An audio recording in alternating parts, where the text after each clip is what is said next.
ফটোটা গোটে সাইড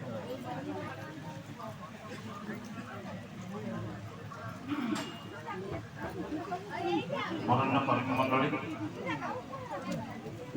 বিভিন্ন প্রান্তর আগত পরম শ্রদ্ধাস্পদ গুরু ভাই মানে কল্যাণবাহী মা মানে এই গ্রাম এবং আଖପାଖ ଅଞ୍ଚଳର ଜ୍ଞାନୀ ଗୁଣୀ ସାଂସ୍କୃତିକ ସତ୍ସଙ୍ଗଗୁଡ଼ାକ ମୁଖ୍ୟମଣ୍ଡଳୀ ସମସ୍ତଙ୍କୁ ମୋର ପ୍ରଣାମ।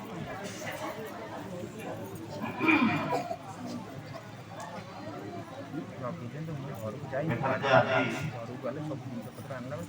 ନୂଆକରି ସତ୍ସଙ୍ଗ ହେଉଛି ତା ମାଇକ୍ ଭାଇ ଟିକେ ଏକଟା ପୁରା ବନ୍ଦ କରିଦେଲେ।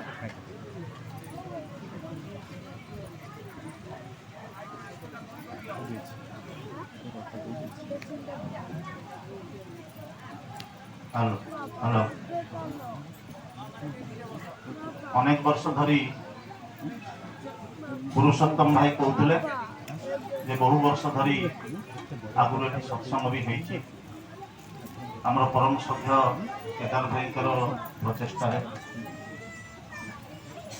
ଆଜି ଏଇ ଯେ ଠାକୁରଙ୍କର ପୁଣ୍ୟ 138ତମ ଜନ୍ମ ମହୋତ୍ସବ ଏଠାରେ ଆପଣମାନେ ପାଳନ କରୁଛନ୍ତି। ଠାକୁରଙ୍କୁ ସୁନ୍ଦର ଭାବରେ ଫୁଲରେ ସଜାଇ ମନମୁଗ୍ଧକର ପରିବେଶ ଭିତରେ ଆପଣମାନେ ଅନେକ କଷ୍ଟ କରି ଆମେ ତ ଆଜି ଆସିକି ପହଞ୍ଚିଲୁ ସତ୍ସଙ୍ଗ ଆଟେଣ୍ଡ କରିବୁ ଖାଇବୁ ପିଇବୁ ଚାଲିଯିବୁ କିନ୍ତୁ ମାସାଧିକ କାଳ ଏଇ ଗୁରୁ ଭାଇମାନେ ଅନେକ ପ୍ରଚେଷ୍ଟା କରିଛନ୍ତି ଦୁଆରେ ଦୁଆରେ ଯାଇଛନ୍ତି ଗାଁ ଲୋକଙ୍କୁ ଭେଟିଛନ୍ତି ସମସ୍ତଙ୍କୁ ନିମନ୍ତ୍ରଣ ଜଣାଇଛନ୍ତି ସେଥିପାଇଁ ଅନେକ ଲୋକ ବି ଆଜି ଏଠି ଆସି ସମାବେଶ ହୋଇଛନ୍ତି। ତେଣୁ ଆପଣମାନଙ୍କର ଏହି ଶୁଭ ପ୍ରଚେଷ୍ଟାରେ ଠାକୁର ଆଜି ଏଠି ବିରାଜମାନ କରିଛନ୍ତି। ମୁଁ ମନେ ପ୍ରାଣେ ବିଶ୍ୱାସ କରେ ମୋର ଅନ୍ତରରେ ବିଶ୍ୱାସ କରେ ଯେ ଯେଉଁଠି ସତ୍ସଙ୍ଗ ହୁଏ ସେଇଠି ଠାକୁର ସ୍ୱଦେହରେ ବିରାଜମାନ କରିଥାନ୍ତି।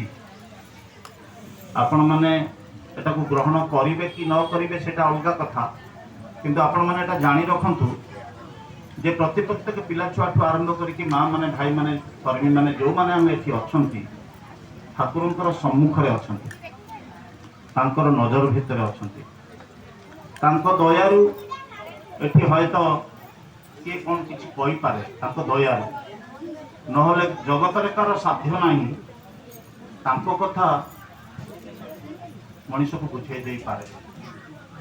ଯେମିତି ସମୁଦ୍ରରେ ଅନେକ ପାଣି ଅଛି ସମୁଦ୍ର ଏ ମା ସମୁଦ୍ରରେ ଅନେକ ପାଣି ଅଛି এই ପାଣିଟାକୁ କେହି ମାପି ପାରିବନି କୌଣସି ପାତ୍ର ନାହିଁ ସମୁଦ୍ରର ଜଳଟାକୁ ପରିମାପ କରିଦେବ ମାପିକି କହିଦେବ ଏତିକି ପାଣି ଅଛି କିନ୍ତୁ ସେଇ ପାଣିରୁ ଯଦି ବୁନ୍ଦିଏ ଆଣିକି ଯୋଗ ପାଟିରେ ଦିଏ ସେ ଯେ ଲୁଣିଆ ପାଣି ସେଇଟା ତାକୁ ବତେଇ ଦେବ ଯେ ଏଇ ପାଣିଟା ପୋଖରୀ ପାଣି ନୁହେଁ এই পানিটা নই পানি ঠাରୁ ভিন্ন গড়িয়া পানি ঠাରୁ ভিন্ন এটা সমুদ্র পানি। সেমিতি ঈশ্বর যেତେବେଳେ ধরাবতରଣ କରନ୍ତି ସ୍ୱୟଂ ଈଶ୍ୱର ସ୍ୱୟଂ ନାରାୟଣ ଯେତେବେଳେ ଧରାବତରଣ କରନ୍ତି ତାଙ୍କ ସୃଷ୍ଟିକି ରକ୍ଷା କରିବା ପାଇଁ ଆମେ ମାନେ ତାଙ୍କରି ସୃଷ୍ଟି ଖାଲି ଆମେ ନୁହନ୍ତି ଗଛପତ୍ର ତରୁତୃଣ ଆକାଶ ବତାସ ମାଟି ପାଣି ପବନ ଚନ୍ଦ୍ର ସୂର୍ଯ୍ୟ ଗ୍ରହ ତାରା এই ପରିଦୃଶ୍ୟ ମାନେ ଜଗତରେ ଆମେ ଯାହା କିଛି ଦେଖୁଛନ୍ତି ସବୁ ହେଉଛି ତାଙ୍କର ସୃଷ୍ଟି। ସେଇ ସୃଷ୍ଟିଟା ଯେତେବେଳେ ଆନନ୍ଦରୁ ବଞ୍ଚିତ ହୁଏ ମଣିଷ ଯେତେବେଳେ ଆନନ୍ଦରୁ ବଞ୍ଚିତ ହୁଏ ସଂସାର ଯେତେବେଳେ ଆନନ୍ଦରୁ ବଞ୍ଚିତ ହୁଏ ପରିବାର ଯେତେବେଳେ ବିଗିଡ଼ି ଯାଏ ପରସ୍ପର ଭିତରେ ଯେତେବେଳେ ହିଂସା ଦ୍ୱେଷ ପରଶ୍ରୀ କାତରତା ସଂକୀର୍ଣ୍ଣତା ହୀନମନ୍ୟତା ଆସେ स्वामी स्त्री भितर जितेबाला विद्वेष आसे भाई भाई भितर जितेबाला शत्रुता आसे मनीष जितेबाला मनीषर शत्रु होई छिड़ा हुए मनीष बंचिबार राह खोजी पाए ना तेणु आनंदता जीवन रु दूरे जाए। यही आनंदर अभाव रे मनीषर अंतर्जगतटा ଯେତେବେଳେ ଅତି ବ୍ୟାକୁଳ ହେଇକି ପ୍ରାର୍ଥନା କରେ ମୁଁ ବଞ୍ଚିବି କେମିତି, କାରଣ ମଣିଷ ଆନନ୍ଦ ଚାହେଁ। ଯିଏ ସଂସାର କରିଛି ସେ ଆନନ୍ଦ ଚାହେଁ, ଯିଏ ପରିବାର କରିଛି ସେ ଆନନ୍ଦ ଚାହେଁ, ଯିଏ ପରିବେଶ କରିଛି ସେ ଆନନ୍ଦ ଚାହେଁ। ଯିଏ ଯୋଉଠି ଥାଉ ନା କାହିଁକି ଆନନ୍ଦ ହଉଛି ଜୀବନର ଏକମାତ୍ର ଲକ୍ଷ୍ୟ। ଯାହା ପରମ ପୂଜ୍ୟପାଦ ଶ୍ରୀ ଶ୍ରୀ ଆଚାର୍ଯ୍ୟ ଦିନେ ନାଟମଣ୍ଡପରେ ବସିକି କହୁଥିଲେ, ଆମମାନଙ୍କର ଏକାନ୍ତ କାମ୍ୟ ହଉଛି ଆନନ୍ଦ ପ୍ରାପ୍ତି। এই আনন্দ ভিতরে কিন্তু মଣିষର ଜୀବନର ବର୍ଦ୍ଧନ ରହିଛି। ଆନନ୍ଦ ଭିତରେ ବର୍ଦ୍ଧନ ରହିଛି। ଗୋଟିଏ ପିଲାକୁ ଆପଣ ପଞ୍ଚମ ଶ୍ରେଣୀରେ ପାଠ ପଢୁଛି ଗୋଟେ ପିଲା, ସେଇ ପଞ୍ଚମରେ ବର୍ଷେ ରହିଲା, 2 ବର୍ଷ ରହିଲା, 3 ବର୍ଷ ରହିଲା, 5 ବର୍ଷ ରହିଲା, 10 ବର୍ଷ ରହିଲା, ସେ ଆଉ ଷଷ୍ଠ ସପ୍ତମ ଅଷ୍ଟମ ନବମ ଦଶମକୁ ଗଲାନି। ଏଠି ଆନନ୍ଦଟା ଅବ୍ୟାହତ ହେଲା। ଆନନ୍ଦ ଶବ୍ଦଟା ଆ ଉପସର୍ଗ ନନ୍ଦ ଧାତୁରୁ ଆସିଛି, ଯାହା ମାନେ ହଉଛି ବର୍ଦ୍ଧନ। ଯଦି ବର୍ଦ୍ଧନ ନାହିଁ ତାହେଲେ ଆନନ୍ଦ ନାହିଁ। ତ ଜୀବନରେ ମଣିଷ ବଢିବାକୁ ଚାହେଁ, ଜୀବନରେ ମଣିଷ ଉନ୍ନତି ଚାହେଁ, ଜୀବନରେ ମଣିଷ ଉପରକୁ ଉଠିବାକୁ ଚାହେଁ। ତେବେ ଯାଇକି ସେ ଆନନ୍ଦ ଆସିବ, ଯଦି ସେଇ ଉପରକୁ ଉଠିବାର ଧାରାଟା ଜୀବନୀୟ ହେଇଥାଏ। এই ଜୀବନୀୟ ଧାରାଟା ମଣିଷକୁ ଶିଖେଇ ଦବ କିଏ? କିଏ ଶିଖେଇ ଦବ? ମୋ ସଂସାରରେ ଯୋଉ ଦୁର୍ଗତି ହେଲା, ମୋର ପିଲା ଛୁଆ ଯୋଉ ଅବାଟକୁ ଚାଲିଗଲେ, ସେମାନେ ଯୋଉ ବାପା ମାଙ୍କୁ ମାନୁନାହାନ୍ତି, ସେମାନେ ଯୋଉ ବାପା ମାଙ୍କୁ ଘୃଣା କରୁଛନ୍ତି, ଚାକିରି ବାକିରି କରିକି ସେମାନେ ବାହାରେ ରହୁଛନ୍ତି, ସଂସାରକୁ ଆସୁନାହାନ୍ତି, ବୁଢା ବାପଟା ମାଟା ତାର ଡଳ ବିକଳ ହଉଛି, ଏଇ ଦୁର୍ଗତି ପାଇଁ ଦାୟୀ କିଏ? ବାପା ସେତେବେଳେ ଦାୟୀ କରୁଛି ଏତେ ପାଠ ପଢେଇଲି କାହିଁକି, ଚାକିରି, ଅନେକ ଅନେକ କଥା, ମୁଁ ସିଆଡକୁ ଯିବାକୁ ଚାହେଁ ନା। এই ସଂସାରରେ ଯେତେବେଳେ ଏଇଭଳି ପରିସ୍ଥିତି ଯେତେବେଳେ ଆସେ, এই ସଂସାରଟାକୁ ସଜାଡି ଦେବା ପାଇଁ ସ୍ୱୟଂ ସଂସାରର ମାଲିକ ଯିଏ, ବାପା ମା ତ ଛୁଆକୁ ଜନ୍ମ କରିଛନ୍ତି, ସେ ତ ତାର ବାପା ମା, ସେମାନେ ବି କଷ୍ଟ ପାଉଛନ୍ତି। କିନ୍ତୁ ସେଇ ବାପା ମାଙ୍କ ସମେତ ସେଇ ପିଲା ଛୁଆ ନେଇକି ସାରା ସଂସାରର ଯାହା କିଛି ଅଛି, ଇଏ ସବୁର ସୃଷ୍ଟି ଭିତରେ ଯିଏ ସମସ୍ତଙ୍କ ଭିତରେ ଥାଇ ବି ସ୍ୱତନ୍ତ୍ର, ସବୁ ଭିତରେ ଥାଇ ବି ସ୍ୱତନ୍ତ୍ର, ସେଇ ନାରାୟଣ, ସେଇ ଈଶ୍ୱର ସାଧାରଣ ମଣିଷ ରୂପରେ ଆସନ୍ତି। ବାଇବେଲରେ ଗୋଟେ କଥା ଅଛି, God created man after his own image. ଈଶ୍ୱର ତାଙ୍କର ନିଜର ପ୍ରତିକୃତି ଦେଇକି ଏଇ ମଣିଷକୁ ସୃଷ୍ଟି କରିଛନ୍ତି। ପ୍ରତ୍ୟେକ ମଣିଷ ଗୋଟିଏ ଗୋଟିଏ ଈଶ୍ୱର ହେଇପାରିବାର କ୍ଷମତା ରଖନ୍ତି। ପ୍ରତ୍ୟେକ ମଣିଷ, ମଣିଷ କେହି ଦୁର୍ବଳ ନୁହେଁ, କେହି ହୀନବଳ ନୁହେଁ, ସେ ଭୀରୁ ନୁହେଁ, ସେ କାପୁରୁଷ ନୁହେଁ, ସିଏ ଗୋଟେ ଦେବତା ହବାର ସମସ୍ତ ଶକ୍ତି, ସମସ୍ତ ସାମର୍ଥ୍ୟ, ଗୋଟିଏ ମାର ଦେବୀ ହବାର ସମସ୍ତ କିଛି ପୋଟେନ୍ସିଆଲିଟି ସେଟା ତା ଭିତରେ ଅଛି, ଯୋଉଟା ତାକୁ ଜଣା ନାହିଁ। ଯେମିତି ସିଂହ ଛୁଆଟା ଛୋଟବେଳୁ ଗୋଟେ ଶୃଗାଳ ପଲ ଭିତରେ ଚାଲିଗଲା, ସେ ନିଜକୁ ଶୃଗାଳ ବୋଲି ଭାବିଲା, ଶୃଗାଳ ସହିତ ରହିଲା। ଦିନେ ଗୋଟେ ସିଂହ ଶିକାର କରିବାକୁ ଯାଇକି ଦେଖିଲା ଯେ ସିଂହ ଛୁଆଟା ଶୃଗାଳ ପଲ ଭିତରେ ବସୁଛି, କେମିତି? ସେ ସେଇ ସିଂହ ଛୁଆଟାକୁ ନେଇକି ଆଇଲା, କହିଲା ତୁ କିଏ? ଏ କହିଲା ମୁଁ ହଉଛି ଶୃଗାଳ। କହିଲା ମୁଁ କିଏ? କହିଲା ତମେ ହଉଛ ସିଂହ। କହିଲା ଚାଲ ପୋଖରୀ ପାଖକୁ ଆଣିକି ଦେଖେଇଲା, ଦେଖ ତୋ ରୂପ ମୋ ରୂପ ମିଶୁଛି କି ନାହିଁ। ତା ରୂପ ସହିତ ଯେତେବେଳେ ମିଶିଗଲା, ଦୁହେଁ ଯାକ ଯାଇକି ପୁଣି ସେଇମାନଙ୍କୁ ଶିକାର କଲେ। ତ ମଣିଷ ଭିତରେ ସେଇ ଈଶ୍ୱରତ୍ଵ, ସେଇ ଦେବତ୍ଵ ଜାଗରିତ କରିବା ପାଇଁ ସ୍ୱୟଂ ନାରାୟଣ ଆସନ୍ତି ସାଧାରଣ ମଣିଷ ରୂପରେ, ଆଉ ମଣିଷକୁ ସେ ପ୍ରେମ ଦିଅନ୍ତି। ଯୋଉ ଆନନ୍ଦର ଅଭାବଟା ମଣିଷ ଭିତରେ ଥାଏ, ସେଇ ଆନନ୍ଦଟାକୁ ସେ ଭରପୁର କରିଦିଅନ୍ତି ଜୀବନୀୟ ବିଧି ଦେଇକି। ଈଶ୍ୱର କାହାକୁ ହାତ ଟେକି ଦେଇକି ବଡ ଲୋକ କରିଦିଅନ୍ତିନି, ଝାଡି ଦେଇକି ଫୁଙ୍କି ଦେଇକି କାହାର ରୋଗ ବ୍ୟାଧି ଭଲ କରିଦିଅନ୍ତିନି। ମଣିଷକୁ ଏଭଳି ସେ ଭଲ ପାଆନ୍ତି, ମଣିଷ ତାଙ୍କୁ ଭଲ ପାଇଲେ ମଣିଷର ଚରିତ୍ରିକ ପରିବର୍ତ୍ତନ ହୁଏ, ମଣିଷର ଅନ୍ତର୍ଜଗତର ପରିବର୍ତ୍ତନ ହୁଏ। ମଣିଷ ତାଙ୍କୁ ଭଲ ପାଇଲେ ନିଜେ ସୁଧୁରି ଯାଏ, ଆଉ ମଣିଷ ଯେତେବେଳେ ସୁଧୁରି ଯାଏ, ତା ଭିତରେ ଥିବା ସଂକୀର୍ଣ୍ଣତା ହୀନମନ୍ୟତାଟା ଯେତେବେଳେ ଦୂରେଇ ଯାଏ, ତା ଭିତରେ ପ୍ରେମ ଭଲ ପାଇବାଟା ଯେତେବେଳେ ଜାଗରିତ ହୁଏ, ସେ ସମସ୍ତଙ୍କୁ ଭଲ ପାଏ, ସଂସାରଟା ବି ସୁନ୍ଦର ହେଇ ଉଠେ। ସଂସାରଟାର ଆଜି ଯାହା କିଛି ସମସ୍ୟା ଦେଖା ଦେଇଛି ଏଇ ଭଲ ପାଇବାର ଅଭାବରୁ।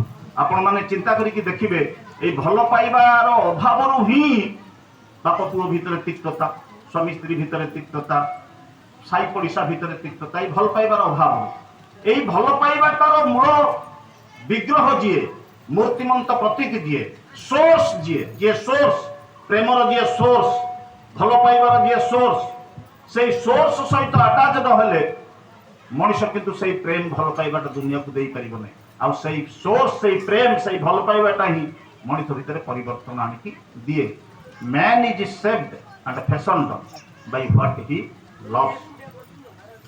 तो मते कौन करने को पड़ो ये मते जनइब किए मो भितर अनेक शक्ति सामर्थ्य अच्छे एटा मते जनइब किए मु कौन हो पारि ये जानी किए बापा माँ आम पिला छुआ जन्म कर दौचे मोर भी 3टा छुआ अच्छा आपण मानकर भी पिला छुआ अच्छा कार गोटे कार 2टा कार 3टा एमती पिला छुआ आमर अच्छा जगत में प्रत्येक मनुष्य संसार अच्छी पिला छुआ अच्छी परिवार अच्छी किंतु किए जानी क्या भितर कौन अच्छी किए कहीपर ये लोकटा कौन हम कौन ना ये जानी लोक जड़े दरकार जीवन में जानी लोक जड़े दरकार मु गोटे गप कहूँ आपण मान पाखे ये गपर बहुत तात्पर्य रही थे जड़े साधु गोटे रास्ता देकी जाऊले एवं रास्ता देकी गला बेले सेपटू गोटे युवक पिलाटी आसूला गोटे उच्च शिक्षित युवक पिलाटी आसूची जंगल बाट देकी जाऊँच जड़े साधु सेपटू युवकटा आसूची हठात कि साधु से युवक टी पचारे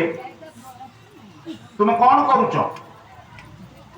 से पिलाटी कहला मु पाठ पढ़ुची यूनिवर्सिटी पाठ पढ़ुची पाठ कहीं पढ़ुच अरे कि अजब कथा पाठ कहीं पढ़ुची आज्ञा पाठ पढ़ुची पढ़ी सारा पर खंडे चाकरी करी चाकरी करी 2 पैसा रोजगार करी ना चाकरी कहीं कर पैसा रोजगार कहीं कर ना आज्ञा बंचा तो पड़ो पिला छुआ पोषा तो पड़ो जीवन में तो अंत बंचा तो हम ना बंचा कहीं चाहूच साधु पचार बंचा कहीं चाहूच एते कहीं पिलाटा बड़ व्यतिव्यस्त हो पड़ी अनेक भावी चिंती कौची मरी तो पारे तेणु बंचा हम साधु कहते देख ये बंचार उद्देश्य किंतु चाकरी करवा नुहे बंचार उद्देश्य किंतु पैसा रोजगार करवा नुहे बंचार एक महत उद्देश्य नहीं बंचा पड़ो एक विराट उद्देश्य नहीं बंचा पड़ो से उद्देश्य होची विवर्तन से उद्देश्य होची विवर्तन इवोल्यूशनरी थ्योरी रे आमे पढ़ीचे साइंस रे इवोल्यूशनरी थ्योरी এই বিবর্তনই হচ্ছে জীবনের মূল আভিমুখ্য এই বিবর্তনই হচ্ছে জীবনের মূল উদ্দেশ্য এই বিবর্তন তাহলে কোন না মনুষ্য ভিতরে লুচি রহিଥିବା সমস্ত গুণ বৈশিষ্ট্য গুড়াক বিকশিত হইকি তাকে গোটে পূর্ণাঙ্গ মনুষ্যরে যেতবেলে রূপান্তরিত করিব সেতবেলে সে বিবর্তিত মনুষ্য হব আর তাহাই হচ্ছে জীবনের উদ্দেশ্য মনুষ্য ভিতরে পিতৃপুরুষ অনুক্রমে মো বাপা তাঙ্ক বাপা তাঙ্ক বাপা তাঙ্ক বাপা তাঙ্ক বাপা মু তো শূন্যরু আসিনি মু গোটে ধারা নেইকি আসিছি जो ऋषिंकर धारा जो ऋषिंकर बीर्य धारा रक्त धारा मो भीतर प्रवाहित यही बीर्य धारा रक्त धारा भीतर जो अशेष विशेष गुण गुड़िक सब बही आसी पितृपुरुष क्रमे आसिक मो भीतर संचित होती सेटा प्रकाशित होउची कि न होउची किए जानूची कि न जानूची सेटा भिन्न कथा सेही समस्त गुण वैशिष्ट्य गुड़िक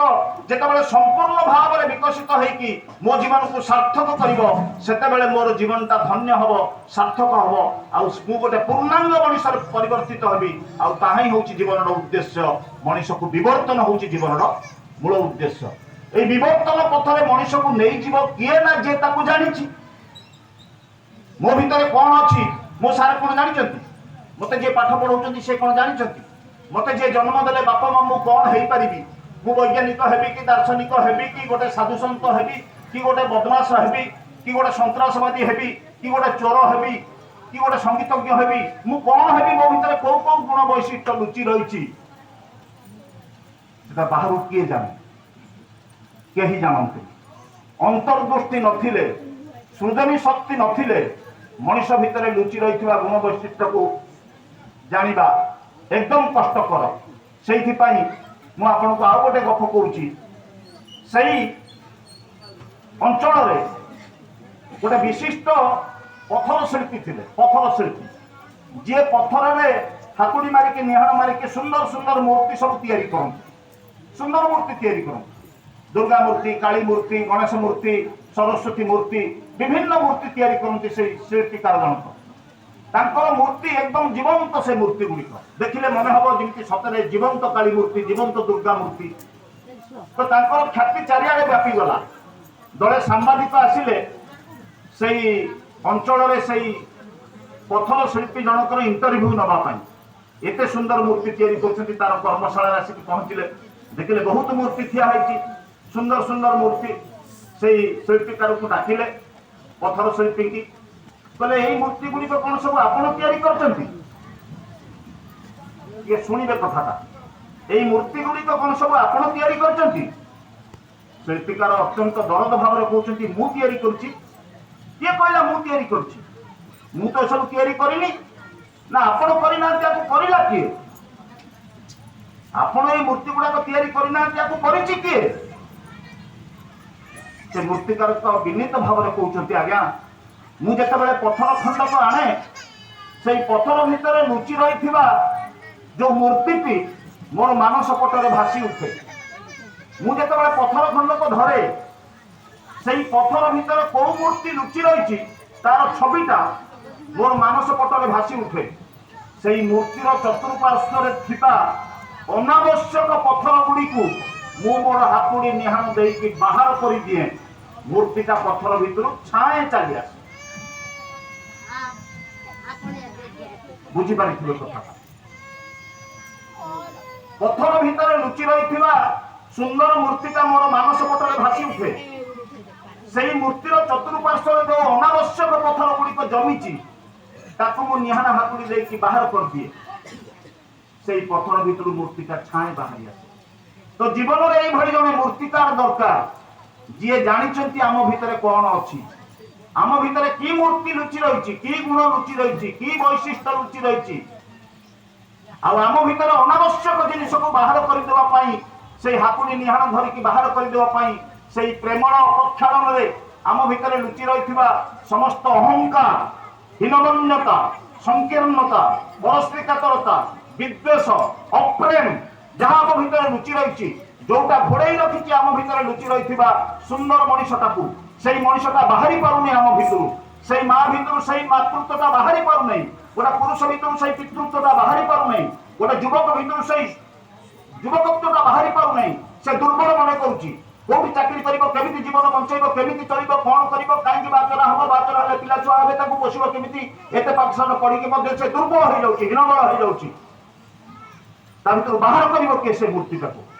ସେଇଥିପାଇଁ ନାରାୟଣ ଆସନ୍ତି ଯୁଗେ ଯୁଗେ, ଭଗବାନ ଆସନ୍ତି ଯୁଗେ ଯୁଗେ। ଆଉ ପ୍ରେମର ପ୍ରକ୍ଷାଳନରେ ତାଙ୍କ ଦୀପ୍ତିରେ ଜଗତ ଉଦ୍ଭାସିତ ହୁଏ। ପ୍ରେମୀ ହିଁ ତାଙ୍କୁ ଜାଣିପାରେ, ଚିହ୍ନିପାରେ। ତେଣୁ ପ୍ରେମୀର ସଙ୍ଗ କଲେ, ସତ୍ସଙ୍ଗ କଲେ ସେ ଛାଏଁ ପ୍ରକଟ ହୁଅନ୍ତି। ମୁଁ କହିଥିଲି ଆପଣଙ୍କୁ ପ୍ରଥମରୁ ଠାକୁର ଏଠି ଅଛନ୍ତି, କାରଣ ଏଠି ସତ୍ସଙ୍ଗ ଚାଲିଛି।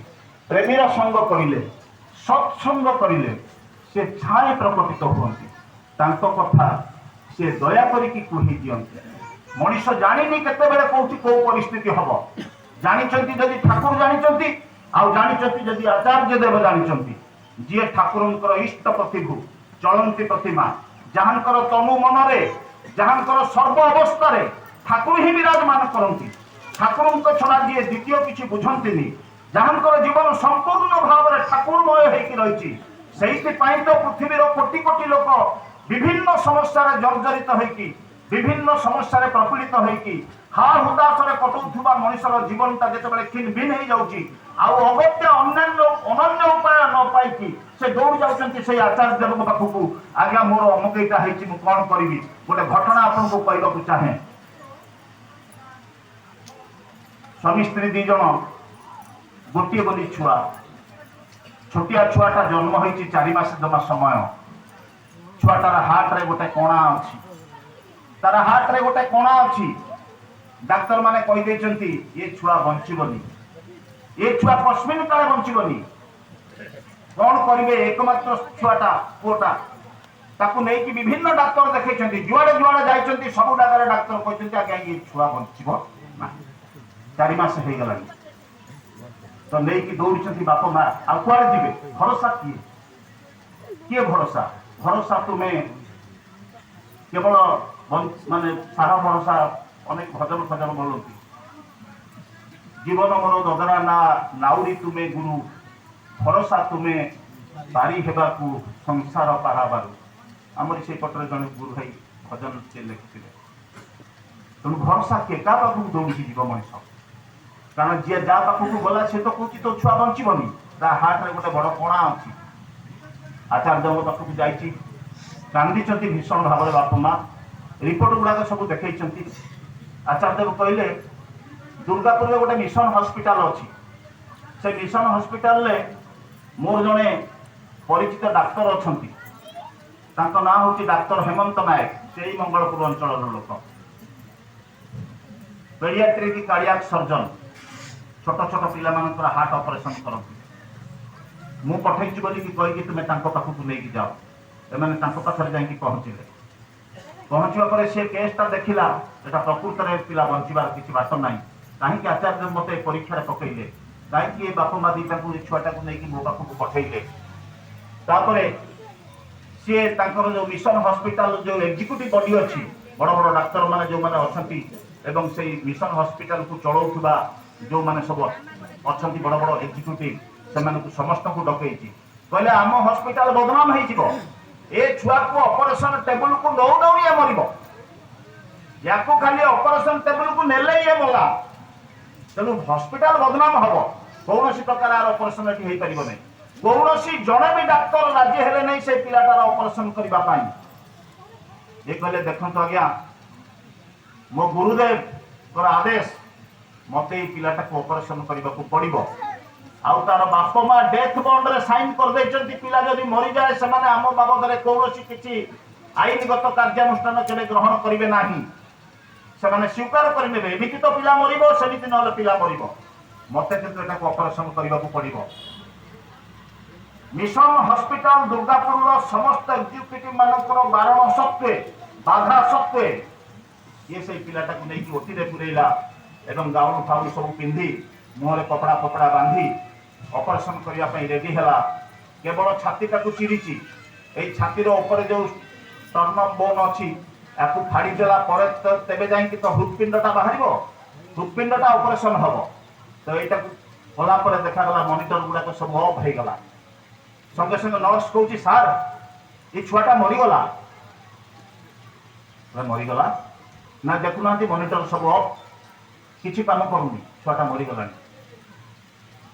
आखिरू ठक ठक हो लुह गड़ी पड़ा केते आशा भरसा नहीं कि बापू माँ दीटा जाइए आचार्य देव पाखक केते भरसा नहीं कि से मो पाखक पठे ऑपरेशन आरंभ हो नहीं खाली छातीटा चिरु चिरु हृदपिंडर एपर्यंत सीजरिंग होनी एपर्यंत से पिलाटा मरीगला कौन ठाकुर तुम इच्छा आचार्य को स्मरण करके ठाकुर को स्मरण करके गाउनटा खोलिला देहर आ तो किसी करहब ना पिला तो मरी जाए गाउनटा देहर खोलिला मुंडर के एटा खोलिला मुहर खोली देकी निजर जो पेंट सार्ट थिला से पेंट सार्ट चेंज करके जिते बाहर को जीव और बाप माँ को कह तुम छुआ ऑपरेशन हो पारा नहीं से ऑपरेशन पूर्व मरीगला कहवाक जो जाऊँगी डोरटा ओपन करने को जाऊँगी हठात कि से नर्स कौच सार मॉनिटर गुड़ाक पुणी चलिलानी मॉनिटर गुड़ाक पुणी चलिलानी आश्चर्य हो गला 7 घंटा लगिला 7 घंटा काल ऑपरेशन करबा परे से छुआ बंचिला मोर कहबार कथा होची जानिछि किए मोर विपद मोर आपद मोर संपद मोर पिला छुआ मोर संसार मोर चाकरी बाकरी मोर शिक्षा दीक्षा मोर परिवेश मोर भल मंद सुविधा असुविधा जानिछि किए मते बतैबो किए जानि ठाकुर जिते पालन होता विश्वगुरु सम्मिलनी प्रथम करके ठाकुर जन्मोत्सव जिते पालन है कुष्टिया से चारिआडे खबर कागज रेडियो चारिआडे प्रचार है सारा संसार को रक्षा करने स्वयं नारायण मनुष्य रूप में आसचंती चारिआडे प्रचार है जनैक जमीदार से कहला कौन मनुष्य रूप में भगवान आसचंती मुझे देखी से जमीदार जनक आइले ठाकुर को दर्शन करने दिका पिका नहीं ना शुणिले आसिले ठाकुर को अनेक नहीं विमोहित हो गले एते सुंदर रूप सृष्टि रे कौन ये सुंदर रूप के संभव एते सुंदर रूप लावण्य मन होची चरण में लोटी पड़ा समस्ते प्रणाम कर जमीदार आसिले आगे आगे आसिक ठाकुर को प्रणाम करके उठिला बेलू ठाकुर दी हाथ बढ़े कहते जमीदार साहेब पकेट रे जहाँ अच्छी मत सब किसी देवे से जमीन पड़े कहले मनीष कौन आपको नारायण बोली कहूँ भगवान बोली कि कहूँ ये कौन मत भिकारी भाया भिक मागुंट किंतु ଠାକୁରଙ୍କର ମାଗିବାର ଯୋଉ ଆକୁତି, ତାଙ୍କର ମାଗିବାର ଯୋଉ ଆବେଗ, ସେ ଯୋଉ ଭାବରେ ମାଗିଛନ୍ତି, ତାଙ୍କର ଯୋଉ ଚାହାଣୀ, ତାକୁ ଅନେଇ ଦେଇକି ଜମିଦାର ଭାବିଲା ଏଇଭଳିଆ ଲୋକକୁ ଦେବିନି, ଆଉ ଦେବି କାହାକୁ? ଯାହା ଥିଲା ପକେଟରେ ବାହାର ବୁରା କରିକି ସବୁ ଠାକୁରଙ୍କ ହାତରେ ଦେଇଦେଲା।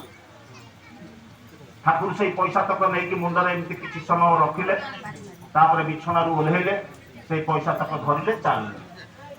ଜମିଦାର ଭାବିଲା ମୋଠୁ ଏତେ ପଇସା ନେଲେ, ଏ ଗଲେ କୁଆଡେ? କାହାକୁ ଦେବେ ନା କଣ କରିବେ? ଦେଖିବା କଣ ହଉଛି। ଜମିଦାର ପଛେ ପଛେ ଗଲେ। ପଦ୍ମା ନଦୀ କୂଳରେ ଯାଇକି ଠାକୁର ପହଞ୍ଚିଲେ।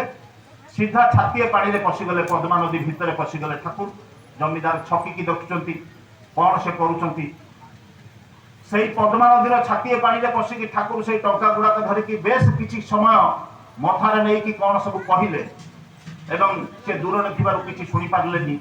ତାପରେ ସେଇ ପଦ୍ମା ନଦୀର ଅତଳ ଜଳରାଶି ଭିତରେ ଜମିଦାର ଦେଇଥିବା ସବୁ ଟଙ୍କା ଗୁଡାକୁ ଭସେଇ ଦେଲେ। ଜମିଦାର ଭାବିଲେ ଭିକାରୀ ଭଳିଆ ମାଗିକି ନେଲେ, ପାଗଳ ନା କଣ ଏତେ ଟଙ୍କାକୁ ଏଇ ଅବସ୍ଥାରେ ଭସେଇ ଦେଲେ କଣ ନଈରେ?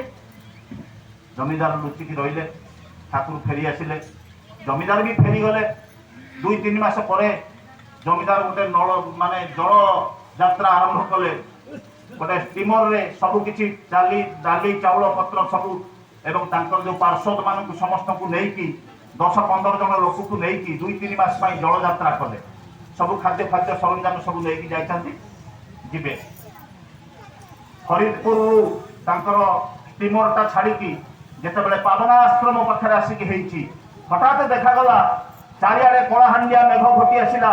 49 ବେଗରେ ପବନ ବହିବାକୁ ଲାଗିଲା। ପଦ୍ମା ନଦୀର ଅତଳ ଜଳରାଶି ଗୁଡାକ ଅଶାନ୍ତ ହେଇ ଉଠିଲା। ବିରାଟ ବିରାଟ ଭଉଁରୀ ସବୁ ଲାଗିଲା, ଏବଂ ତାଙ୍କର ସେଇ ଷ୍ଟିମରଟାକୁ ଗୋଟେ ବିରାଟ ଭଉଁରୀ ବୁଲେଇକି ପଦ୍ମା ନଦୀର ଅତଳ ଜଳରାଶି ଭିତରେ ଡୁବେଇ ଦେଲା। ସମସ୍ତେ ମରିଗଲେ, ଅସଲିଳ ସମାଧି ନେଇଗଲେ।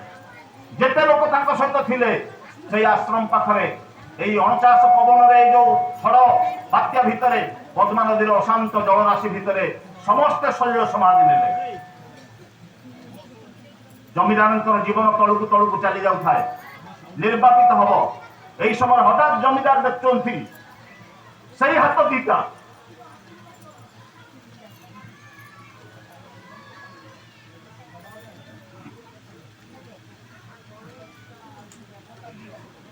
जो हाथ दीटा प्रणाम कला बेले बढ़ी आसला आगू से हाथ दीटा दी बाहू को धरी टाणी टाणी टाणी टाणी आसिक कूलर लगे। जमीदार स्पष्ट भाव में देखुं ठाकुर ही एत बड़ विपद रक्षा कूल पहुंचला बेलू देखा कई ना अणनिश्वास हो जमीदार दौड़ी आश्रम पाखक ठाकुर बस घोषकिल जाकि पाद तले पड़ी ठाकुर ए अधम को कहीं बचेले सब तो चलीगले आपण कहीं मत बचेले। ठाकुर कहले मु बचेली किए कहला मु बचेली ना मु स्पष्ट भाव में देखी आपण मत महाविपद मो जीवन को रक्षा कर। ठाकुर कहले ना रे ना आपण जो दिन प्रथम आसिक मत प्रणाम कले मत लगिला जे आपणकर ये सुंदर जीवनटा पद्मार ये अतल जलराशि भितर विलीन हो जाउची। सेइथिपाई मो हाथ पतई तुमको किसी अर्घ्य मागी तुमे जो पैसा देथिलो से पैसा नहीं कि माँ पद्मा को मु कातर भाव में विकल भाव में प्रार्थना करी माँ गो माँ मोर ये दिनहीन संतान जीवन टाकू तू फेरई दे। अति विकल भाव में माँ पद्मा को मु प्रार्थना करी तुमर देथिबा पैसाटा माँ पद्मा को प्रणामी देइथिनी आ माँ पद्मा आज दया करी तुम जीवन को फेरई देइछि मु किछि करिनी। जानिछि किए जानिछि कार केतेबेले कोउठी को परिस्थिति हबो किए जानिछि संसारटा को सुंदर केमिति करिबा को पड़िबो किए जानिछि भल संतानटीए केमिति जन्म दबा को पड़िबो किए जानिछि मनुष्य भितर थिबा त्रुटि विच्युति गुड़ाक केमिति बाहरी जीवो एटा जानिछि किए। तेणु से जानिथिबा मनुष्य जे जहाँ को कुआ जाए ईश्वर जे सब किछि जानिकि भी किछि न जानिला भଳି थांती हाथ बुलाई दियंतिनी ଠାକୁର ଯେତେବେଳେ ବାପାଙ୍କ କଥା ରକ୍ଷା କରିବାକୁ ଯାଇଥିଲେ, ବାପା ଚାହିଁଥିଲେ ଡାକ୍ତର ହବ, ମେଟ୍ରିକ ପରୀକ୍ଷା ଦିଆଗଲାନି। ପରୀକ୍ଷାର ଫିସ୍ଟାକୁ ଗୋଟେ ସାଙ୍ଗ କାନ୍ଦୁଛି ତାକୁ ଦେଇଦେଲେ, ସେ ପରୀକ୍ଷା ଦେଲା। ପରୀକ୍ଷା ନ ଦେଇକି ଘରକୁ ଫେରିଲେ, ମେଟ୍ରିକ ପରୀକ୍ଷା ଦେବା ହେଲାନି, କିନ୍ତୁ ବାପା ମାଙ୍କର ଇଚ୍ଛା ଡାକ୍ତର ହବ। ତ ଗଲେ, ଅନେକ ଲମ୍ବା କଥା ଆପଣମାନେ ବି ଜାଣିଛନ୍ତି ଏ ସମସ୍ତ ଘଟଣା। ଯାହା ହଉ କୌଣସି ପ୍ରକାରେ କଲିକତାରେ ଯାଇକି ନ୍ୟାସନାଲ ସ୍କୁଲ ଅଫ ମେଡିକାଲ ସାଇନ୍ସରେ ଆଡମିଟେଡ୍ ହେଲେ। ସେତେବେଳେ ସେ ଅବସ୍ଥା ଥିଲା, ଇଣ୍ଟରଭ୍ୟୁ କରିକି ତାଙ୍କୁ ଆଡମିସନ ଦିଆଗଲା। ପଢିବେ କେମିତି? ବାପା ଜଣେ ସାଙ୍ଗକୁ ଦେଇଥିଲେ କିଛି ଟଙ୍କା। ସେ କହିଲା ଯେ ପ୍ରତି ମାସ ମୁଁ 10 ଟଙ୍କା କରିକି ଅନୁକୂଳକୁ ଦେବି, ସେ କଲିକତାରେ ରହିକି ଡାକ୍ତରୀ ପଢିବ। 2-4 ମାସ ପରେ ସେ ଲୋକ ଆଉ ଟଙ୍କା ଦେଲାନି। ଇଆଡେ ବାପାକୁ କହିପାରୁନାହାନ୍ତି। ଶିଆଲଦା ଷ୍ଟେସନରେ ବଡ ବଡ ଖବର କାଗଜ, ଗୋଟେ ଖବର କାଗଜ ତଳେ ବିଛେଇକି ଦାଉ ଦାଉ ଶୀତରେ ଆଉ ଖଣ୍ଡେ ଖବର କାଗଜ ଘୋଡେଇ ହେଇକି ଏଇ ଯାହାଙ୍କୁ ଆଜି ସାରା ଜଗତ ପୂଜା କରୁଛି, ପ୍ରତିଟି ହୃଦୟର ଯିଏ ହଉଛନ୍ତି ଜୀବନ୍ତ ଆରାଧ୍ୟ ସେଇ ନାରାୟଣ, ଶିଆଲଦା ଷ୍ଟେସନରେ ନ ଖାଇ ନ ପିଇକି ଖବର କାଗଜଟେ ତଳେ ବିଛେଇକି ଆଉ ଗୋଟେ ଖବର କାଗଜ ଘୋଡେଇ ହେଇକି ଶୀତରେ ଥରି ଥରିକି ସମୟ ବିତାନ୍ତି। କୁଲି ବସ୍ତିରେ ଯାଇକି ବୋଝ ମୁଣ୍ଡେଇକି ସମୟ ବିତାନ୍ତି। ଚାଲି ଚାଲିକା ଗୋଡରେ ଫୁଟୁକା ହେଇଯାଇଥିବ, ପଇସା ନଥିବ ଟ୍ରାମରେ ଯିବା ପାଇଁ, ଚାଲି ଚାଲିକା 4 ମାଇଲ 6 ମାଇଲ ବାଟ ଯାଇକି ପାଠ ପଢିକି ଆସନ୍ତି।